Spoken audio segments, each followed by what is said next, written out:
मैं सुहाग रात के लिए तड़प रहा था, लेकिन मेरी बीवी सिर्फ 14 साल की थी। इसलिए शादी की पहली रात बिना हाथ लगाए यूं सब्र करके बैठ गया। लेकिन 15 दिन गुजरे तो सब्र का पैमाना टूट गया।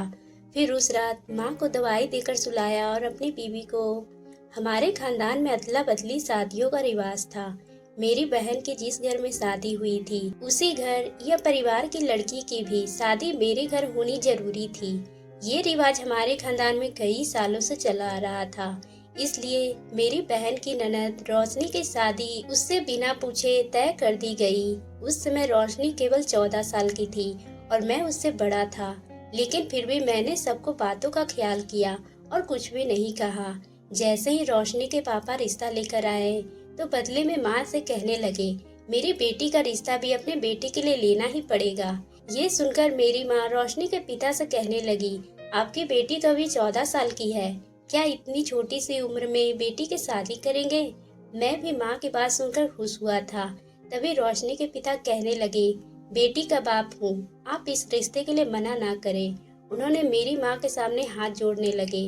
मेरी माँ ने झट से उनके हाथों को रोक लिया था और फिर इस रिश्ते के लिए हामी भर दी थी। ये सुनकर मैं बहुत ही हैरान हो गया था। क्या इतनी कम उम्र की लड़की मेरी पत्नी बनेगी? मुझे कुछ समझ नहीं आ रहा था, पर मैं रोशनी के पिता को मना नहीं कर सकता था। मुझे ये बातें बहुत ही अजीब लग रही थी, लेकिन रोशनी के पिता बहुत ही खुश थे। मेरी माँ ने मुझे समझाया तो मैं माँ की जीत के आगे मजबूर हो गया और शादी के लिए हाँ कर दी।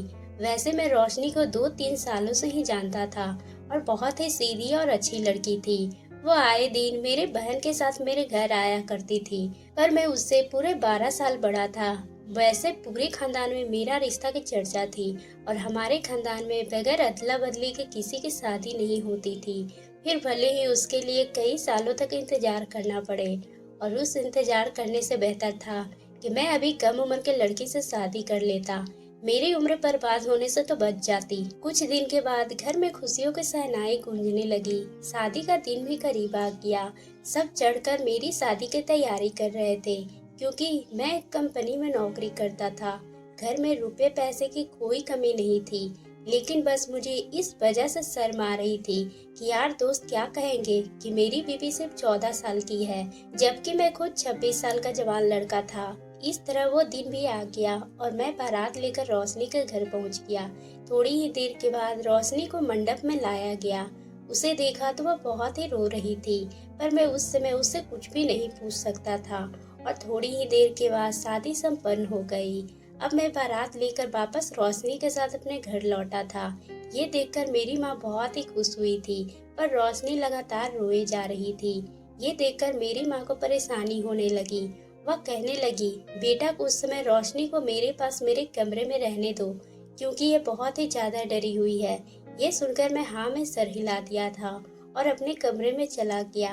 अगले ही दिन ऑफिस के लिए तैयार हो गया। जब मैं ऑफिस पहुंचा तो मेरे कुछ दोस्त मुझसे मजाक करने लगे और कहने लगे, पहली रात कैसे गुजरी है? ये सुनकर मैं कुछ नहीं कहा और मैं अपने कामों में व्यस्त हो गया।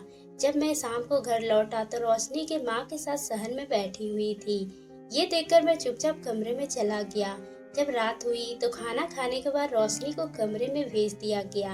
आज पहली बार मैं रोशनी को इतने करीब से देखा था। शादी की पहली रात वो मेरे कमरे में दुल्हन बनी हुई बैठी थी। तभी मैं सामने आकर बैठ गया और उसे गौर से देख रहा था। मैं उसको इस तरह से देख रहा था कि वह अपनी नजरें नीचे कर ली और घबराने लगी। इस तरह से उसे डरता हुआ देख मुझे थोड़ा अजीब सा लगा, तो मैं उससे कहा, तुम मुझसे इस तरह से डर क्यों रही हो? उसका हाथ थाम कर बोला, रोशनी तुम बेहद खूबसूरत हो। मेरी बात जब तुम्हारी फोटो शादी के लिए दिखाई थी, मुझे तुमसे पहली ही नजर में पसंद आ गई थी, पर उम्र तुम्हारे बहुत ही कम होने की वजह से मैं इस शादी के लिए सहमत नहीं हो रहा था।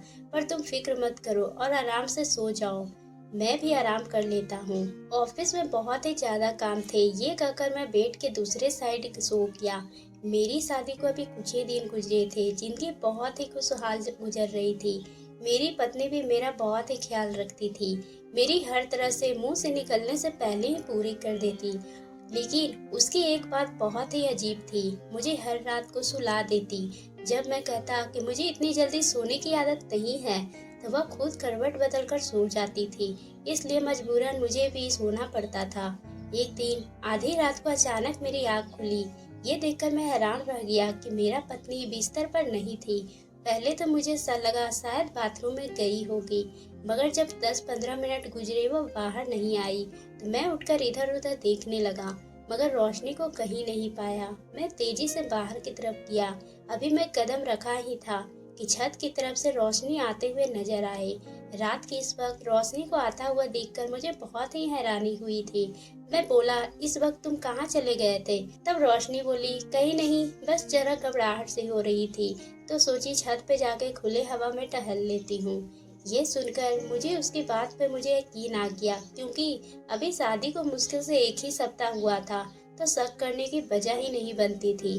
अगली रात फिर जब अचानक आँख खुली, तो रोजाना की तरह रोशनी अपने कमरे से गायब थी। मैं जल्दी से अपने कमरे से बाहर निकला तो देखा रोशनी चुपके चुपके नजर बचाते हुए छत की सीढ़ी चढ़ रही थी। रात बहुत ही खामोश थी, हर तरफ खूब अंधेरा था, इसलिए डर के चलते मैं कमरे में वापस आ गया। अगले दिन मैं माँ से पूछा कि छत वाले कमरे में रात को कोई सोता है क्या? मेरी बात सुनकर माँ हैरानी से बोली, बेटा वो कमरा तो खाली है जब से तेरी बहन की शादी हुई है। ये सुनकर मुझे अजीब सा लगा। मैं जानता था कि रोशनी मुझे कुछ नहीं छिपाएगी। अगले ही दिन जब मैं सोकर कर उठा, तो मैं रोशनी से पूछा, कल मैं तुमको छत की तरफ जाते हुए देखा था, अब वहाँ क्यों गए थे? वो ये बात सुनकर एकदम से चुप हो गई। माँ के बुलाने पर फौरन कमरे से बाहर निकल गई। मैं उसका व्यवहार देखकर चुप हो गया, मगर मैंने दिल में एक फैसला कर लिया था, इस राज को जानकर ही रहूंगा। इसी तरह पूरा दिन गुजर गए और यह रात खामोशी से गुजर गई। रात को अचानक आँख खुली तो रोशनी कमरे से बाहर निकल रही थी। उसे पीछे मुड़कर देखा तो मैंने फौरन अपनी आंखें बंद कर ली और सोने का नाटक करने लगा। मगर जैसे ही वह कमरे से बाहर निकली, मैं भी उसके पीछे पीछे छुपकर चला गया। थोड़ी ही देर बाद मैंने देखा कि हमारे घर के छत पे एक रूम था। उसका दरवाजा थोड़ा सा खुला हुआ था, जिसमें मैं छुपकर अंदर का मंजर आसानी से देख सकता था। अंदर जाते ही रोशनी कमरे की लाइट ऑन करके उसके बाद का मंजर मेरे तो होश ही उड़ गया है। मैं सोच भी नहीं सकता था कि सच्चाई ऐसी होगी। मैं वहां देखा कि रोशनी अपनी किताबों को लेकर पढ़ाई करने बैठी। ये देखकर मेरे आंसू रुकने वाले नहीं था। मैं वापस चुपचाप अपने कमरे में आ गया और सोचने लगा कि रोशनी पढ़ना चाहती थी, पर मजबूरी में उसे शादी करनी पड़ी। पर एक पल के लिए मैं रोशनी से बहुत ही ज्यादा गुस्सा भी था, क्योंकि इस बात से चोरी छुपके पढ़ाई के लिए दूसरे कमरे में जाने की क्या जरूरत थी। वह मुझे भी तो कह सकती थी कि उसे पढ़ाई करनी है, पर वह मुझे भी इस बातों से बहुत ही दूर रखी थी और मुझे एहसास तक भी नहीं था कि रोशनी आगे पढ़ना चाहती है। खैर, मैं उस समय बिना रोशनी के सवाल किए चुपचाप अपने बेड पे सो गया और अगले ही दिन जब मैं ऑफिस के लिए गया, तो अपनी एक नौकरानी की बातें सुनकर मुझे रोशनी के ऊपर तरस आ गया।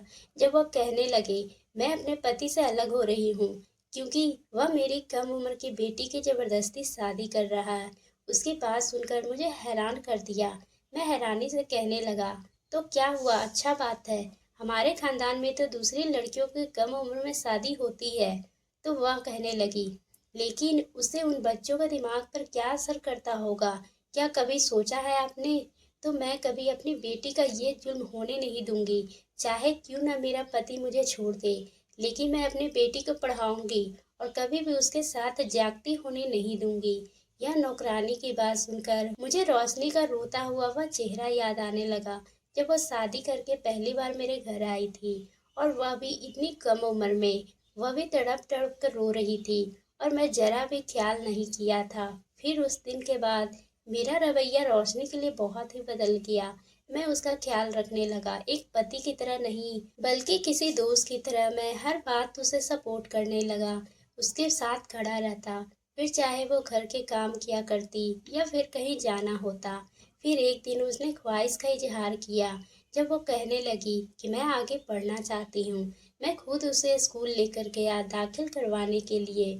फिर मैंने मैट्रिक में उसे दाखिला करवा दिया उस दिन वह बहुत ही खुश थी, बच्चों के जैसे उसके चेहरे पे छाई हुई थी। मैं भी उसे खुश देखकर बहुत ही खुश हो गया था। यह हकीकत थी कि वह कम उम्र की लड़की मेरी बीवी बन गई थी, लेकिन मैंने उसकी खुशियों को साथ दी थी। फिर 2-3 साल गुजरे, उसने इंटर तक पढ़ाई कर ली थी। तब वो एक दिन मुझसे कहने लगी कि आप मेरे माँ बाप से भी ज्यादा मेरे लिए अहमियत रखते हैं, क्योंकि मेरे बाप ने तो अपनी बेटी की खुशियों को नहीं सोचा और मेरी शादी कर दी, मेरी सारी खुशियों को कुर्बान कर दिया। लेकिन आपने किसी अच्छे दोस्त की तरह मेरा साथ दिया। मैं जिंदगी भर आपके साथ वफादारी करूंगी। उसकी बात सुनकर मैं बहुत ही खुश हुआ था।